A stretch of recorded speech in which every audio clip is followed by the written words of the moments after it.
Hello guys, नमस्ते सभी को। आई होप कि मौसम थोड़ा सा ख़राब हो रहा है तो आप सब लोग अच्छे होंगे और अपनी पढ़ाई भी आप अच्छे से कर रहे होंगे। तो आपको अपने आने वाले एग्ज़ाम की शुभकामनाओं के साथ आपका आने वाला पेपर अच्छा हो। तो इसीलिए हम पढ़ रहे हैं जनरल साइंस, सामान्य विज्ञान। और सामान्य विज्ञान में हम हमारा पहला टॉपिक सेल या हम कोशिका बोल सकते हैं। तो कोशिका को हम लोग कंप्लीट कर चुके थे और आई होप कि आपको भी वो टॉपिक समझ में आ गया होगा। और अब हमारा चल रहा है सेकंड टॉपिक और उसका नाम है फूड या हम न्यूट्रिशन बोल सकते हैं। तो हमने हमारे पिछले वाले वीडियो से इस टॉपिक को स्टार्ट कर दिया था और हमने उसमें ये भी पढ़ा था कि पोषण के आधार पर जीव दो प्रकार के होते हैं, स्वपोषी और विषमपोषी। फिर हमने विषमपोषी को फिर से 3 भागों में डिवाइड किया था, जिसमें हमने पहला देखा था प्राणी संभोजी और दूसरा हमने देखा था मृतोपजीवी और तीसरा हमने देखा था परजीवी। तो ये हमें मतलब हम लोग हमारे पिछले वाली वीडियो में पढ़ चुके थे। और फिर हमने देखा था कि बैलेंस डाइट में कौन कौन से जो होते हैं फूड अवयव होते हैं या हम किन किन पोषक पदार्थों को बैलेंस डाइट में शामिल करते हैं। तो उसमें हमने देखा था कार्बोहाइड्रेट, लिपिड, प्रोटीन, विटामिन, खनिज लवण तथा जल, ये चीजें हमने देखी थी। और उसके बाद मैंने आपको बताया था कि सबसे ज्यादा मात्रा में ऊर्जा हमें लिपिड और वसाओं से प्राप्त होती है। और मैंने ये भी बताया था कि सबसे फास्ट या सबसे कम समय में ऊर्जा जो है वो हमें कार्बोहाइड्रेट से प्राप्त होती है। तो मेरे प्यारे दोस्तों, आपको यहाँ तक सारी चीजें समझ में आ गई होगी और अब हम नेक्स्ट स्टार्ट करने जा रहे हैं। एक एक को हम थोड़ा डिटेल में पढ़ेंगे और उसमें सबसे पहले हम पढ़ेंगे कार्बोहाइड्रेट। सबसे पहले हम कौन सा पढ़ेंगे? कार्बोहाइड्रेट, यानी कि कार्बन के हाइड्रेट। तो पहली हमारी हेडिंग हो जाएगी कार्बोहाइड्रेट।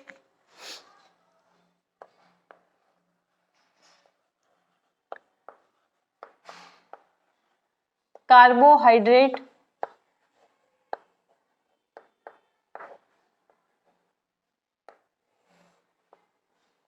कार्बोहाइड्रेट को सामान्यतः हम शर्करा भी बोल सकते हैं। कार्बोहाइड्रेट को हम सामान्यतः क्या बोल सकते हैं? शर्करा भी बोल सकते हैं। तो इसका अन्य नाम हो जाएगा शर्करा।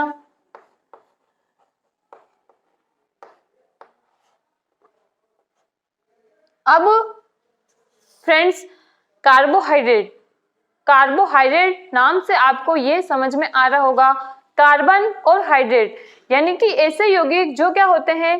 कार्बन के हाइड्रेट होते हैं, यानी कि कार्बन के जलयुक्त मॉलिक्यूल्स जो होते हैं उसको हम क्या बोलते हैं? कार्बोहाइड्रेट बोलते हैं। तो यहाँ पर कार्बोहाइड्रेट से हमें ये समझ में आता है कार्बन के हाइड्रेट,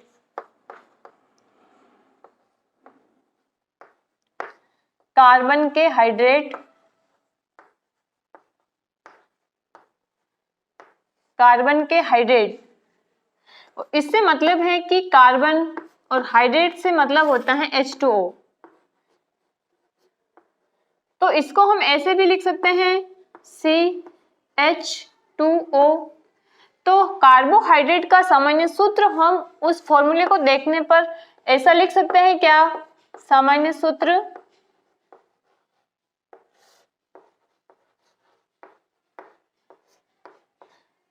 CH2O और N, क्योंकि ये सबसे सरलतम सूत्र है।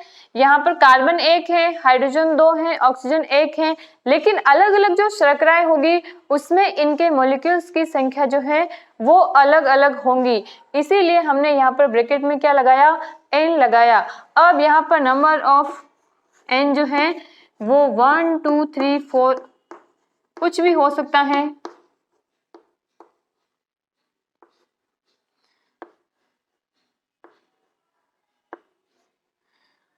और यहाँ पर जैसे इसके लिए हम 1 के लिए लगाते हैं मोनो, 2 के लिए लगाते हैं डाई, 3 के लिए लगाते हैं ट्राई। जैसे 3 कार्बन होंगे तो उसको हम ट्रायोज शुगर बोलेंगे। इसी तरीके से 4 होगा तो उसको हम बोलेंगे टेट्रो शुगर, टेट्रा बोलते हैं। 5 होगा तो उसको हम बोलेंगे पेंटोज शुगर, पेंटोज शुगर। तो हम देखते हैं कि जो न्यूक्लिक एसिड्स होते हैं, आनुवंशिक पदार्थ जो होते हैं, डीएनए और आरएनए, तो उसमें कौन सी शर्करा पाई जाती है? पेंटोज शुगर पाई जाती है। फिर आता है 6 कार्बन। 6 के लिए लगाते हैं हम लोग हेक्स, और यहाँ पर शर्करा के लिए हम लगाएंगे हेक्सोज, तो हम उनको बोलेंगे हेक्सो शुगर। और हेक्सो शुगर में ही हम सबसे इम्पोर्टेंट उदाहरण भी पढ़ते हैं, जिसमें हम पढ़ते हैं ग्लूकोज, फ्रुक्टोज, गैलेक्टोज, जिनसे ज्यादातर एग्जाम में क्वेश्चन पूछे जाते हैं। तो अब यदि हम नेक्स्ट बात करते हैं, तो जैसे कि 5 कार्बन युक्त शर्करा है, उसको हम बोल देंगे पेंटोज शुगर। पेंटोज शर्करा। और यदि 6 कार्बन युक्त शर्करा है, तो उसको हम बोल देंगे हेक्सो शुगर। हेक्सोज शर्करा।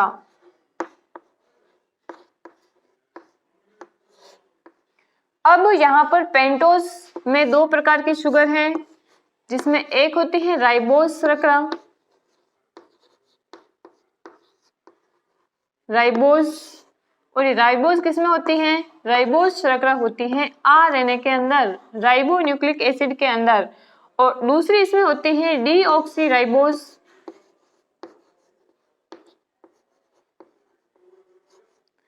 Deoxy ribose. और डीऑक्सी राइबोज, डी से यहाँ पर हमने को समझना है, ये शर्करा किसमें पाई जाती है? डीएनए में पाई जाती है। तो पेंटोज शुगर के बारे में आपको समझ में आ गया होगा।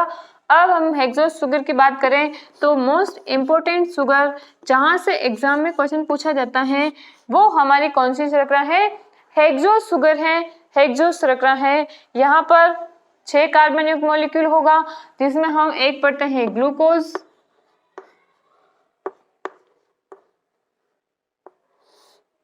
दूसरा हम पढ़ते हैं फ्रक्टोज,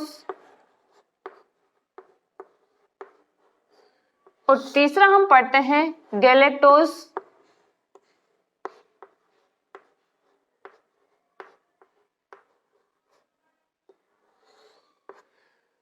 तो ये बात हो गई हमारी पेंटोज शर्करा और हेक्सोज शर्करा के बारे में। अब कार्बोहाइड्रेट जो है, इसका यदि हम वर्गीकरण करें, इसका यदि हम क्लासिफिकेशन करें, तो मोटे तौर पर जो कार्बोहाइड्रेट्स हैं, इसको हम 2 प्रकार से डिवाइड कर सकते हैं, जिसमें पहला हमारा हो जाएगा सरल शर्करा, यानी कि सिंपल शुगर, सरल शर्करा, और दूसरा हो जाएगा हमारा जटिल शर्करा, कॉम्प्लेक्स शुगर।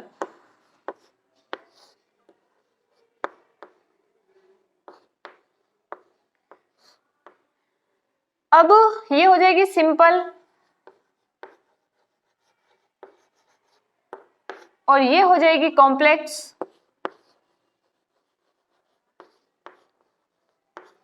अब हमारी जो ये सरल शर्करा है, सिंपल शुगर जो है, इसको हम आगे भी 2 भागों में डिवाइड करते हैं, जिसमें एक होती है मोनोसेकेराइड। मोनो मैंने बताया था, यहाँ पर मोनो मतलब एक से संबंध है उसका, और दूसरी हम पढ़ते हैं ओलिगोसेकेराइड, या उसी को हम बोल सकते हैं डाइसेकेराइड। तो सरल शर्करा में 2 प्रकार की शुगर को हम शामिल करते हैं, पहली हो जाएगी मोनोसेकेराइड और दूसरी हो जाएगी ओलिगोसेकेराइड। और यदि हम जटिल शर्करा में बात करें, कॉम्प्लेक्स शुगर में बात करें, तो इसमें आ जाएंगे पॉलीसेकेराइड। पॉलीसेकेराइड जिसको हम बहुशर्करा, यानी कि जिसमें शर्करा के 10 से लगाकर हजारों तक अणु जब आपस में जुड़ जाएंगे, तो उसको हम क्या बोलेंगे? जटिल शर्करा बोलेंगे। तो इसको हम इस तरीके से लिख सकते हैं। सरल शर्करा को हमने फर्दर आगे 2 भागों में डिवाइड किया। पहला हमारा हो जाएगा मोनोसेकेराइड, मोनोसेकेराइड, और दूसरा हमारा हो जाएगा, सही वर्ड यदि हम बोले तो ओलिगोसेकेराइड ही होगा, ओलिगोसेकेराइड।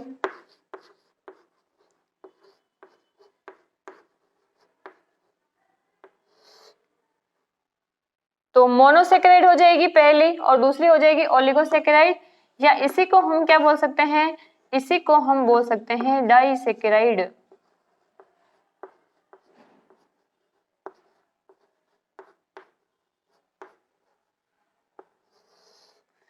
और यदि हम जटिल शर्करा में बात करें तो इसमें एक ही टाइप है और उसको हम बोलते हैं पोली। पोली मीन्स मेनी और सैकेराइड मतलब सुगर्स के मॉलिक्यूल। तो जिसमें बहुत सारे सुगर्स के मॉलिक्यूल होंगे उस शर्करा को हम क्या बोलेंगे, पॉलीसैकेराइड शर्करा बोलेंगे। तो आई होप आपकी मोनोसैकेराइड, डाइसैकेराइड और आपकी जो पॉलीसैकेराइड शर्करा है उसके कंसेप्ट क्लियर हो गए होंगे। अब हम इसके बारे में थोड़ा डिटेल से देखेंगे कि मोनोसैकेराइड शर्करा के क्या लक्षण हैं, डाइसैकेराइड के क्या हैं और पॉलीसैकेराइड के क्या लक्षण हैं। तो यदि सबसे पहले हम मोनोसैकेराइड की बात करते हैं तो ये सबसे क्या है, सरलतम शुगर है और सबसे छोटा अणु है। तो इसमें एक ही इकाई होती है शर्करा की। शर्करा की कितनी इकाइयां होती हैं, एक ही इकाई होती हैं। और यदि हम इसको जल में घोलेंगे तो ये जल में आसानी से घुल जाएगी। तो हम बोलेंगे कि ये जल में कैसी होती हैं, ये जल में विलेय होती हैं। और यदि हम यदि इसका हम टेस्ट करेंगे ना तो टेस्ट में ये कैसी लगेगी, एकदम मीठी सी लगेगी। तो स्वाद में ये मीठी होती है,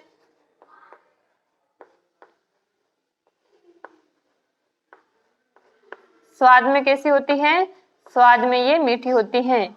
और यदि हम इसके उदाहरण की हम आगे बात करेंगे, मैं ये इन सब के बारे में बताने के बाद मैं आपको इनके उदाहरण बताऊंगी जहां से हर बार एग्जाम में क्वेश्चन पूछा जाता है, तो उसके बारे में आपको याद रखना ही रखना है। तो उसमें उदाहरण हम पढ़ेंगे जो मैंने वहां पर लिखे हैं, ग्लूकोज है, फ्रक्टोज है, गैलेक्टोज है। ये तीनों के तीनों उदाहरण जो है ये मोनोसैकेराइड के हैं। और फिर यदि हम ओलिगोसैकेराइड में बात करें तो इसमें शर्करा की 2 से लगाकर 10 तक इकाइयां हो सकती हैं, 2 से 10 तक इकाइयां हो सकती हैं। और यदि मैं जल में घोलूंगी इसको तो ये बिना किसी विरोध के आसानी से जल में घुल जाएगा। तो ये होती है जल में विलेय, जल में विलेय। और चखूंगी तो इसका स्वाद मुझे मीठा लगेगा। तो ये स्वाद में कैसी होती हैं, मीठी होती हैं। तो स्वाद में मीठी।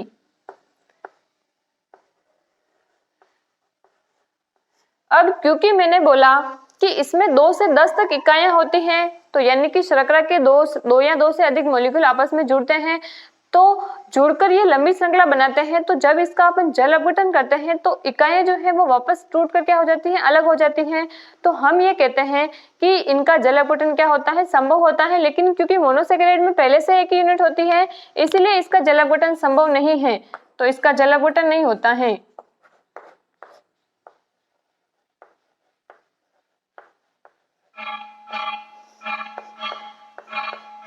लेकिन यदि इसमें हम बात करें तो इसका जल अपघटन संभव है।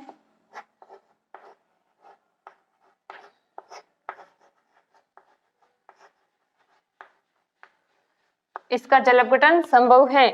और इसमें भी हम उदाहरणों की बात करेंगे जो बहुत ज्यादा इंपॉर्टेंट है। तो इसमें हम 2-3 उदाहरण देखेंगे। जैसे हम इसमें उदाहरण देखेंगे सुक्रोज, शक्कर जो हम चाय बनाने में यूज में लेते हैं वो वाली शक्कर, उसको हम सुक्रोज बोलते हैं। इसके अलावा हम बात करेंगे माल्टोज, इसके अलावा हम बात करेंगे लैक्टोज। तो ये 3 शर्करा जो है वो डाइसैकेराइड या ओलिसैकेराइड है, इसके बारे में हम बात करेंगे। और फिर हमारी जटिल शर्करा, और जटिल शर्करा में हम देखते हैं पॉलीसैकेराइड। तो जब 10 से लेकर ज्यादा कितनी भी इकाइयां जुड़ेगी हजारों लाखों के अंदर, तो वो किस में आ जाएगी, पॉलीसैकेराइड में आ जाएगी। तो इसमें 10 से लेकर हजारों की संख्या में मोनोसैकेराइड की इकाइयां आपस में जुड़ती हैं, इकाइयां आपस में जुड़ती हैं। और यदि हम बात करते हैं जल में विलेयता की, तो ये जो पॉलीसैकेराइड होते हैं ना, ये जल में नहीं घुलेंगे। इनकी जल में क्या होती है, घुलनशीलता नहीं होती है। तो हम लिखेंगे जल में अविलेय।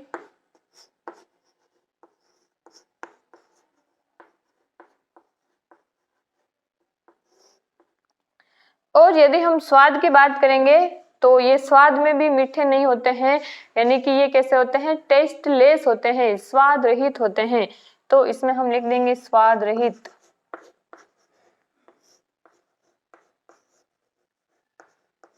और क्योंकि इसमें भी जो मोनोसेक्राइड इकाइयां हैं इसकी संख्या बहुत ज्यादा है, तो इसका भी जल अपघटन संभव है, तो जल अपघटन हो सकता है।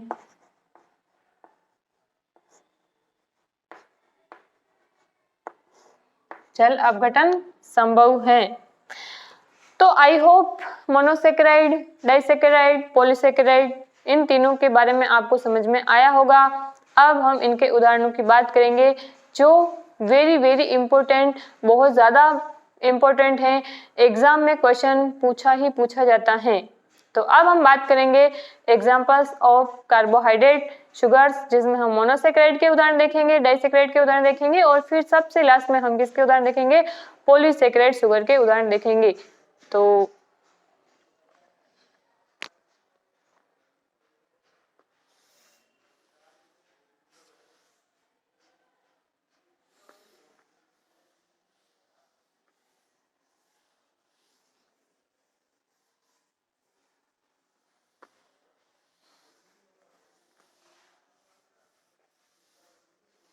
पहले हम हेडिंग लगा देते हैं ऊपर, मोनोसेक्राइड,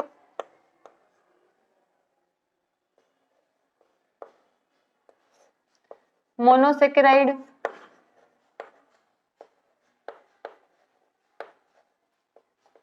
और फिर हमारा दूसरा है ओलिगोसेक्राइड,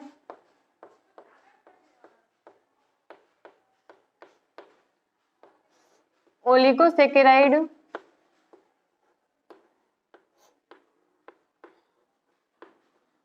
और तीसरा हमारा हो जाएगा पॉलीसेक्राइड। हाँ कौन? अरे मेरा वीडियो चल रहा है, क्या हुआ? कुछ काम है क्या? पुनः में नीचे है स्टाफ रूम में, ठीक है।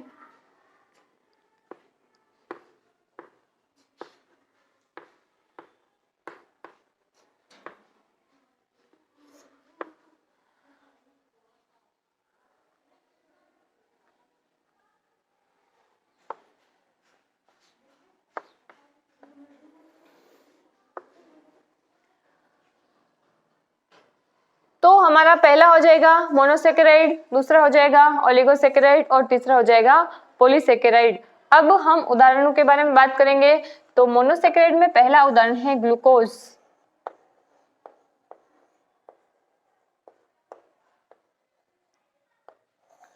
ग्लूकोज, ग्लूकोज इसके जो दूसरे नाम है वो आपको याद रखने हैं।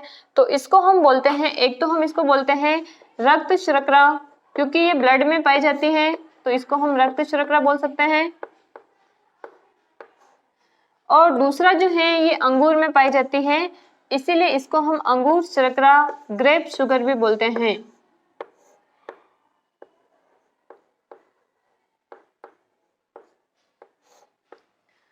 फिर सेकंड यदि हम बात करते हैं तो सेकंड हमारा उदाहरण हो जाएगा फ्रक्टोज।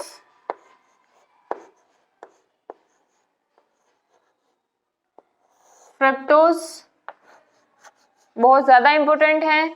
अब यदि हम फ्रक्टोज की बात करते हैं तो फ्रक्टोज जो है ये प्राकृतिक रूप से सबसे मीठी शुगर है, प्राकृतिक रूप से सबसे मीठी शर्करा है। तो सबसे मीठी शर्करा,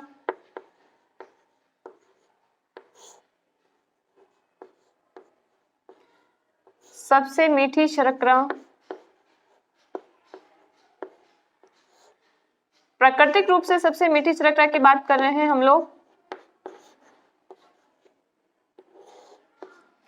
और फ्रक्टोज जो है ये पाई जाती है फ्रूट्स वगैरह में।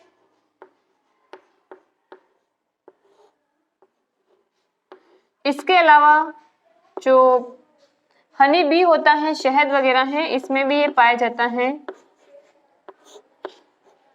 तो फ्रक्टोज के बारे में ये वाला पॉइंट इंपॉर्टेंट है कि ये सबसे मीठी शर्करा है। और फिर सबसे लास्ट में हम बात करें तो उदाहरण है गैलेक्टोज।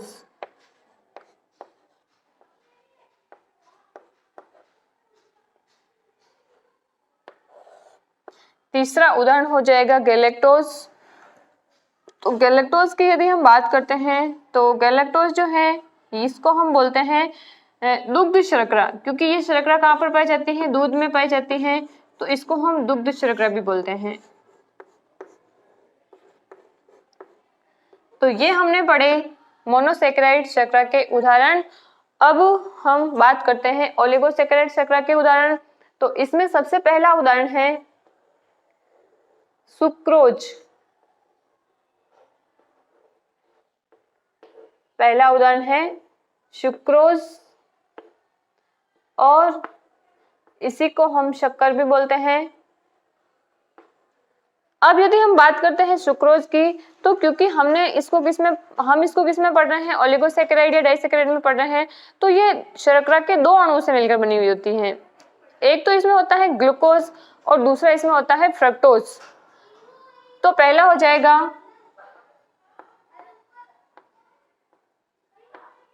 ग्लूकोज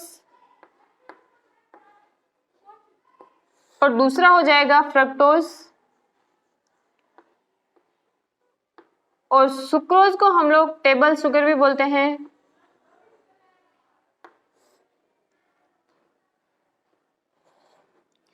इन दोनों के मध्य एक बंध पाया जाता है जिसको हम बोलते हैं ग्लाइकोसाइडिक बंध। इनके जल अपघटन से यानी कि जब ये दोनों अणु मिलते हैं तो जल का मॉलिक्यूल बाहर निकलता है और बंध बनता है जिसको हम बोलते हैं ग्लाइकोसाइडिक बंध।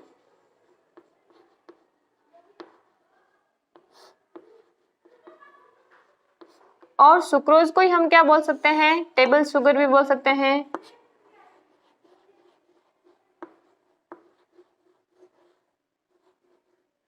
तो पहला उदाहरण हो गया सुक्रोज, दूसरा है माल्टोज।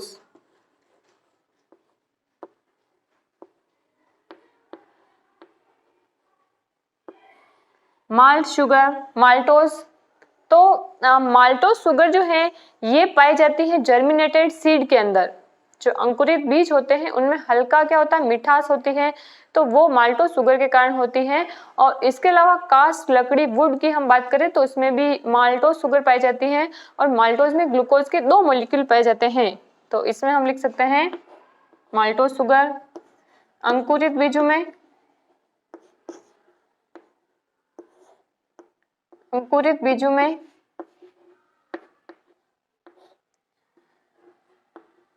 इसके अलावा कास्ट लकड़ी में भी पाई जाती है।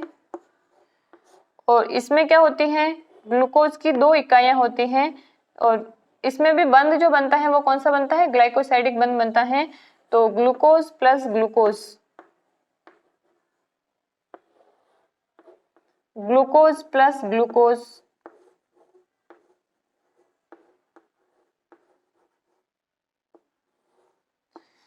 और तीसरा हमारा उदाहरण है जिसका नाम है लेक्टोज शुगर। लेक्टोज शुगर,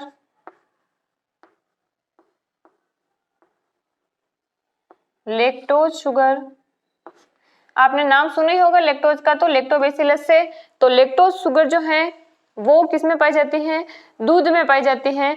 और लेक्टोज शुगर जो है ये दूध में पाई जाती है और इसमें होता है एक तो ग्लूकोज का मॉलिक्यूल और एक होता है गैलेक्टोज का अणु। तो ग्लूकोज प्लस गैलेक्टोज मिलकर क्या बनाते हैं, लेक्टोज बनाते हैं दुग्ध में उपस्थित। और इसमें होते हैं glucose, glucose plus galactose.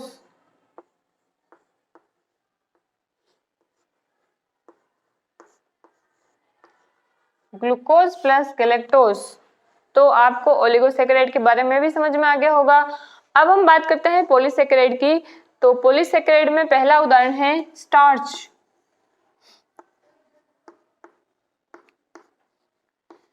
Starch, इसी को हम मंड भी बोल सकते हैं।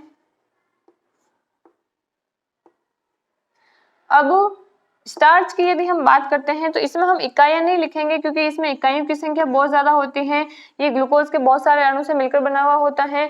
तो पौधों में जो एक्स्ट्रा फूड होता है, फोटोसिंथेसिस के द्वारा पौधे क्या करते हैं, अपना भोजन बनाते हैं, और जो अतिरिक्त भोजन होता है उसको पौधे स्टार्च के रूप में संग्रहित करते हैं। तो क्वेश्चन ये पूछा जाता है कि पौधों में भोजन का संग्रहण किस रूप में किया जाता है, तो किस रूप में किया जाता है, स्टार्च के रूप में किया जाता है। तो स्टार्च पौधों में संग्रहित भोजन,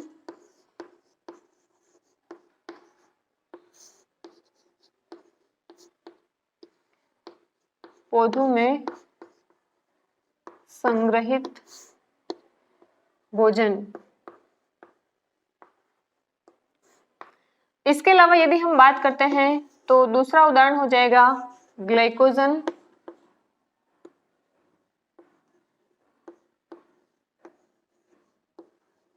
ग्लाइकोजन क्यों, ये मेरे को थोड़ी देना था क्या, सारे एक साथ लेके आ गई, लेके आ गई, कार्ड सबसे लेके आ गई ना सारी लड़कियों से। ये 5-6 है। अच्छा तो ये है ना वो रुबीना मैंने बोला आपको देना, तो वहां रख देना।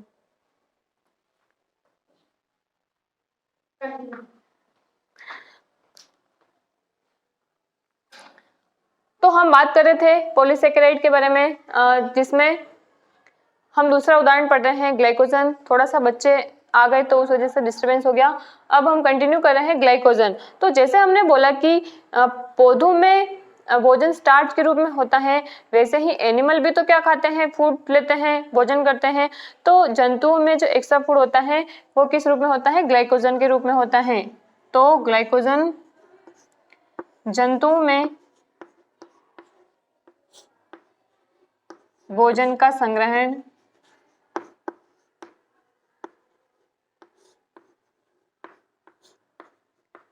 जो है ये किस रूप में होता है, ग्लाइकोजन के रूप में होता है। अब नेक्स्ट उदाहरण की बात करते हैं। तो नेक्स्ट इंपॉर्टेंट उदाहरण है सेल्यूलोज। सेल्यूलोज, और सेल्यूलोज आप सब जानते ही हो कि प्लांट सेल वॉल जो होती है वो मुख्यतः किसकी बनी हुई होती है, सेल्यूलोज की बनी हुई होती है। तो पादप की कोशिका भित्ति में ये सेल्यूलोज पाया जाता है।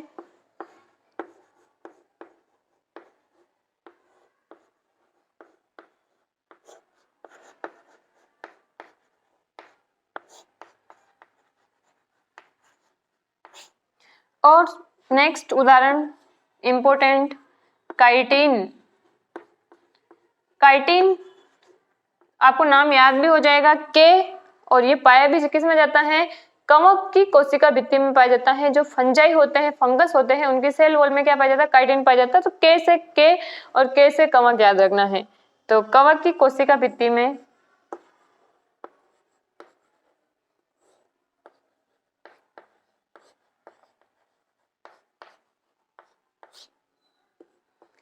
कवक की कोशिका भित्ति में क्या पाया जाता है, काइटिन पाया जाता है। तो ये हमने बात की मोनोसेकेराइड, ओलिगोसेकेराइड और पॉलीसेकेराइड के उदाहरणों के बारे में। अब एक नेक्स्ट पॉइंट आता है अपचायक शर्करा या अनअपचायक शर्करा। कुछ सुगर्स ऐसी हैं जिसमें क्या होते हैं, मुक्त एल्डिहाइड या फिर मुक्त कीटोन ग्रुप होते हैं। तो कार्बोहाइड्रेट जब हम पढ़ते हैं ना तो उसमें हम यही पढ़ते हैं कि पॉलीहाइड्रोक्सी एल्डिहाइड या पॉलीहाइड्रोक्सी कीटोन, ऐसे ग्रुप जो होते हैं वो किस में आते हैं, शर्करा में आते हैं। तो अपचायक शर्करा जो हम उसको कैसे परिभाषित करेंगे, तो ऐसी शर्करा जिसमें मुक्त कार्बोनिल ग्रुप होता है वो दूसरे समूह को क्या कर देता है, अपचयित कर देता है, उसको हम क्या बोलते हैं, अपचायक शुगर बोलते हैं। तो यदि हम बात करते हैं ग्लूकोज, फ्रक्टोज, गैलेक्टोज और माल्टोज, लैक्टोज, तो ये सारी की सारी कैसी शर्करा होती हैं, अपचायक शुगर होती हैं। और फिर नेक्स्ट पॉइंट की यदि हम बात करते हैं तो मैंने आपको कल ही बताया था कि 1 ग्राम कार्बोहाइड्रेट से हमें 4 किलो कैलोरी एनर्जी प्राप्त होती है। तो इसको हम यहाँ पर लिख देते हैं नोट लगाकर, अपचायक शर्करा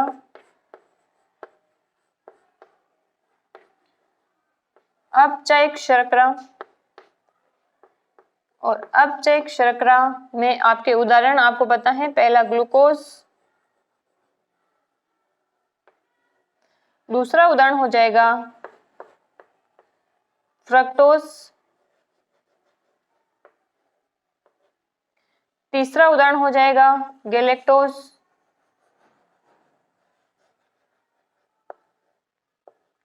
फिर नेक्स्ट यदि हम बात करें तो लैक्टोज, और फिफ्थ हमारा हो जाएगा माल्टोज।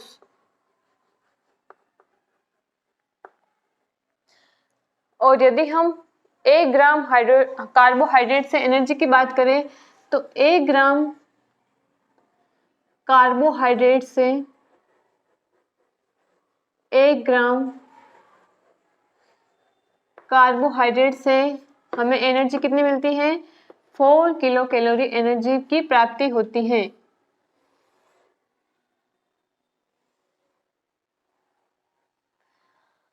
तो इस क्लास में हमने पढ़ा कार्बोहाइड्रेट और कार्बोहाइड्रेट से रिलेटेड जितनी भी इंपॉर्टेंट जानकारी थी उसकी हमने बात की। और अब हम नेक्स्ट आगे बात करेंगे प्रोटीन, लिपिड, विटामिन्स, खनिज लवण और सबसे बाद में हम पढ़ेंगे जल। तो नेक्स्ट हम हेडिंग लगाएंगे प्रोटीन।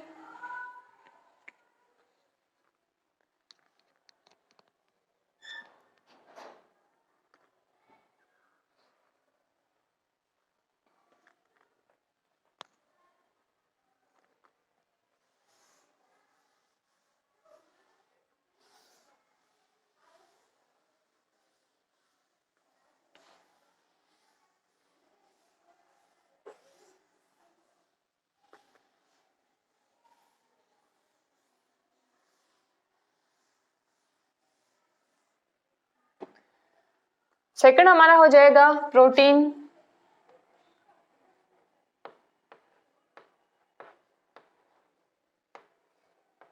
अब देखो प्रोटीन की हम बात करें तो आप मोस्टली सुनते हो कि भोजन में दाल को शामिल करना चाहिए, यानी कि भोजन में कभी कभी हमें दाल भी खानी चाहिए क्योंकि दाल में क्या पाया जाता है? प्रोटीन पाया जाता है। तो प्रोटीन जो होता है ये हमारे बैलेंस डाइट का एक पार्ट है, इसलिए हमें इसको लेना जरूरी होता है। तो प्रोटीन जो है ये अमीनो अम्लों के क्या होते हैं? बहुलक होते हैं। बहुत सारे एमिनो एसिड्स जो हैं ये मिलकर क्या बनाते हैं? प्रोटीन बनाते हैं। तो अमीनो अम्लों के बहुलक, पॉलीमर ऑफ अमीनो एसिड्स। तो जैसे कि ये एक अमीनो अम्ल है, फिर आगे दूसरा अमीनो अम्ल है, फिर और बहुत सारे अमीनो अम्ल जुड़ेंगे और ये अमीनो अम्ल जो है ये यहाँ पर बॉन्ड के द्वारा जुड़े हुए रहेंगे। इसको हम बोलते हैं पेप्टाइड बंध। पेप्टाइड बंध या इसको हम एमाइड बंध भी बोल सकते हैं।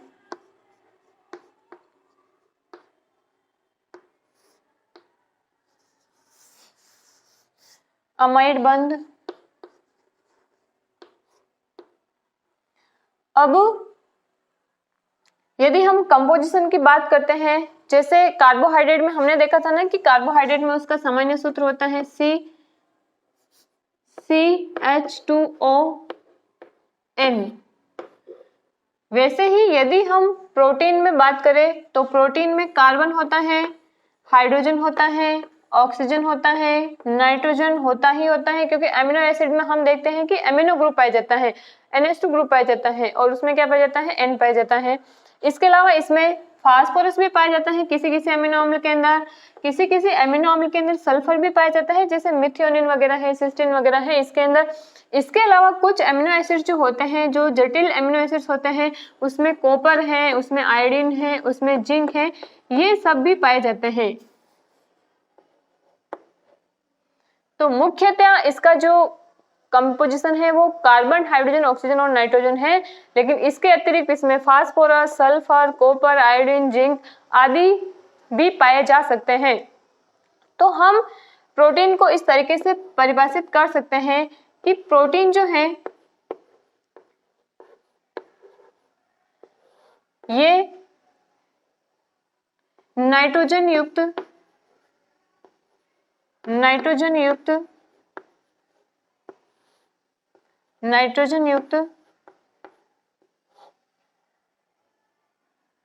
एमिनो एसिड,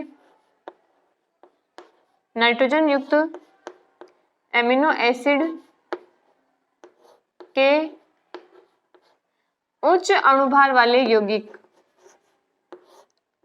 उच्च अणुभार वाले यौगिक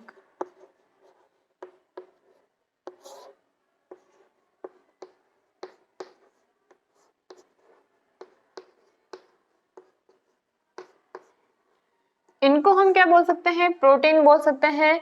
और यदि हम नेक्स्ट बात करते हैं तो प्रोटीन का प्राथमिक कार्य जो होता है वो शारीरिक संरचना का निर्माण करना, मरम्मत करना।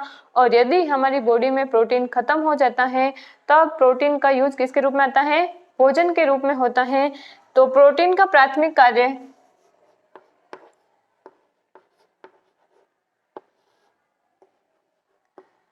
प्रोटीन का प्राथमिक कार्य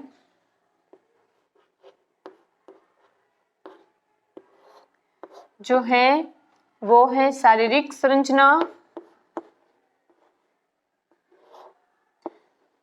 शारीरिक संरचना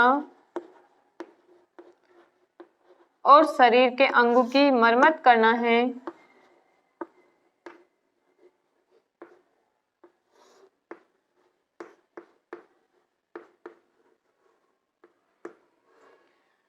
और यदि हम 1 ग्राम प्रोटीन की बात करें तो 1 ग्राम प्रोटीन से हमें लगभग ऊर्जा मिलती है 5.6 किलो कैलोरी। तो गाइस हम लोग बहुत ही धीरे धीरे हमारे चैप्टर को आगे की तरफ बढ़ा रहे हैं। तो आई होप आपको भी धीरे धीरे आसानी से चीजें समझ में आ रही होगी और उम्मीद करती हूँ कि आपको समझ में आ जाए। और कोई भी अगर आपका डाउट रहता है तो आप कमेंट करके जरूर बता सकते हैं। अब हम बात करेंगे प्रोटीन के सोर्स, यानी कि हम प्रोटीन कहाँ कहाँ से प्राप्त कर सकते हैं। तो प्रोटीन हम प्राप्त कर सकते हैं शैवाल से, फंजाई से, इसके अलावा मछली है, मांस वगैरह है, इन सब से हम क्या प्राप्त कर सकते हैं, प्रोटीन प्राप्त कर सकते हैं। और फिर कुछ क्वेश्चन यदि हम बात करें प्रोटीन से तो ये पूछा जाता है कि बोन्स में कौन सी प्रोटीन पाई जाती है, या फिर अंडे में कौन सी प्रोटीन पाई जाती है, या फिर दूध में कौन सी प्रोटीन पाई जाती है, दालों में कौन सी प्रोटीन पाई जाती है, अनाज में कौन सी प्रोटीन पाई जाती है। तो जितने भी टाइप के क्वेश्चन बन सकते हैं उसको हम डिस्कस करेंगे। तो पहले हम देख लेते हैं प्रोटीन के स्रोत, सोर्स ऑफ प्रोटीन।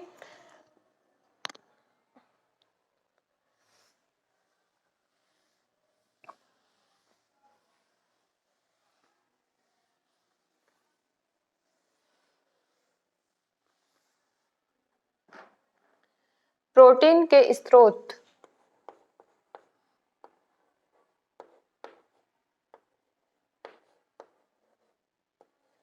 प्रोटीन के स्रोत। और प्रोटीन के स्रोत में जैसे कि मैंने आपको बताया शैवाल है,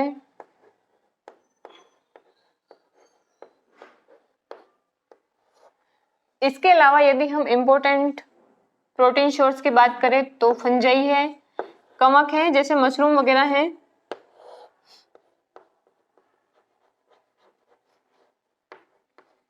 इसके अलावा हम बात करें सोयाबीन, तो शाकाहारी जो जीव होते हैं, हर्बीवोरस जो होते हैं, इनमें सबसे ज्यादा प्रोटीन कहाँ से प्राप्त होता है, सोयाबीन से प्राप्त होता है। और फिर यदि हम बात करें तो मछली और मांस, फिश एवं मांस। तो शैवाल की यदि हम बात करते हैं तो शैवाल में 70% जो है वो प्रोटीन पाया जाता है। और शैवाल का प्रोटीन के रूप में, भोजन के रूप में उपयोग जो है वो अंतरिक्ष यात्रियों के द्वारा किया जाता है। तो एक शैवाल का नाम है स्पाइरुलिना, स्पाइरुलिना। स्पाइरुलिना। और ये जो है ये अंतरिक्ष यात्रियों के द्वारा भोजन के रूप में इसका उपयोग किया जाता है।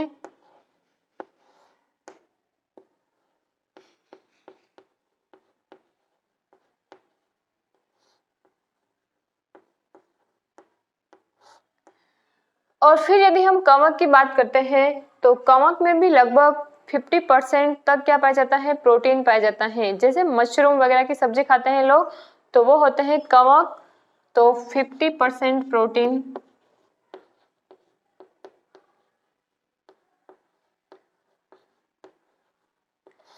और 50% प्रोटीन, और उदाहरण के लिए हम बात करते हैं तो जैसे कि क्या हो जाएगा, मशरूम हो जाएगा। फिर यदि हम बात करते हैं सोयाबीन की तो सोयाबीन की बड़ी, सोयाबीन में प्रोटीन होता है 45%। और शाकाहारियों को सर्वाधिक प्रोटीन जो है वो कहाँ से प्राप्त होता है, सोयाबीन से प्राप्त होता है। तो शाकाहारियों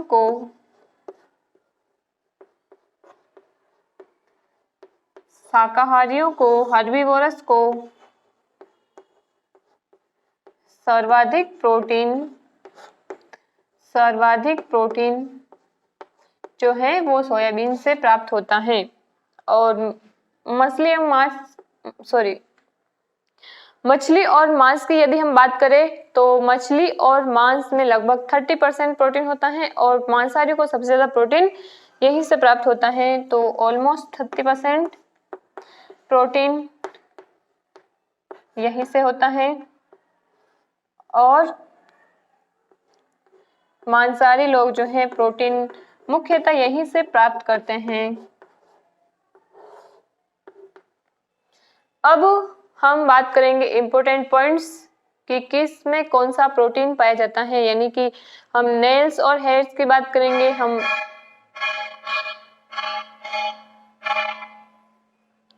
नेल्स और हेयर्स की बात करेंगे, हम बोन्स की बात करेंगे, हम कार्टिलेज की बात करेंगे यानी उपास्थ्यों की बात करेंगे। इसके अलावा हम दालें, अनाज, अंडा, इन सब की भी बात करेंगे। तो महत्वपूर्ण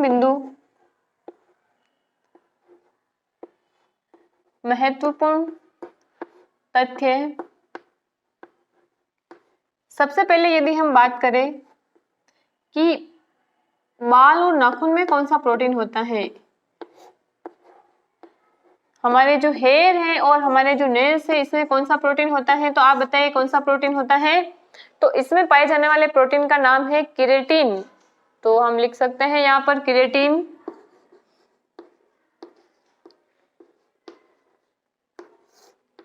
इसके अलावा हम बात करते हैं हमारी अस्थियां, जिनको हम हड्डियां भी बोलते हैं, बोन्स भी बोलते हैं। तो अस्थियां, बोन, और हमारे बोन में पाए जाने वाले प्रोटीन का नाम है ओशिन प्रोटीन। तो ओशिन प्रोटीन हो जाएगा।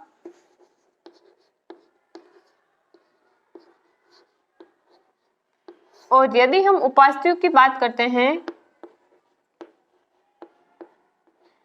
यदि हम उपास्थ्यों की बात करें, उपास्थ्यों या उपास्थियां यानी कि कार्टिलेज,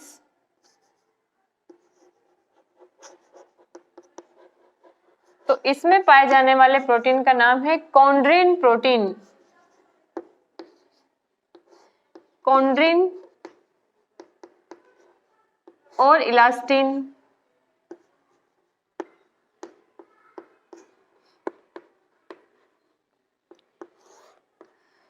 और फिर यदि हम नेक्स्ट बात करें तो दालों में कौन सा प्रोटीन पाया जाता है, जो पल्सेस हैं, जितनी भी दालें हैं उनमें कौन सा प्रोटीन पाया जाता है, तो पल्सेस में पाए जाने वाले प्रोटीन का नाम है प्रोमेलिन। पल्सेस से क्या हो जाएगा, प्रोमेलिन हो जाएगा।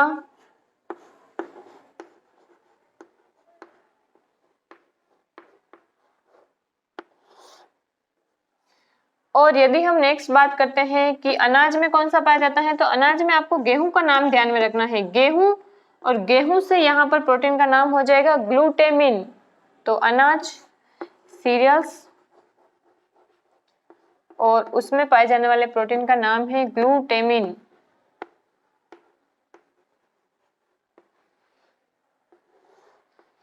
उसके अलावा यदि हम दूध में बात करें कि दूध में कौन सा प्रोटीन पाया जाता है,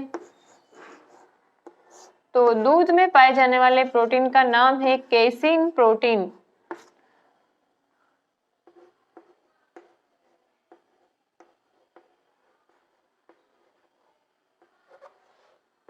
और लास्ट इम्पोर्टेंट पॉइंट हम देखें तो अंडे में कौन सा प्रोटीन होता है, तो अंडे में पाए जाने वाले प्रोटीन का नाम है एल्ब्यूमिन।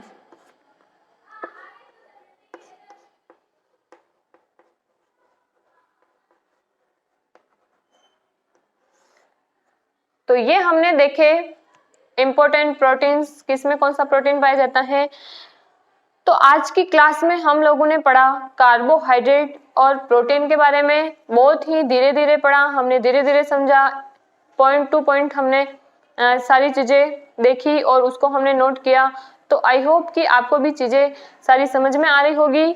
आज इतना ही, नेक्स्ट हम हमारे अगली क्लास में मिलते हैं। Thank you friends, thank you very much.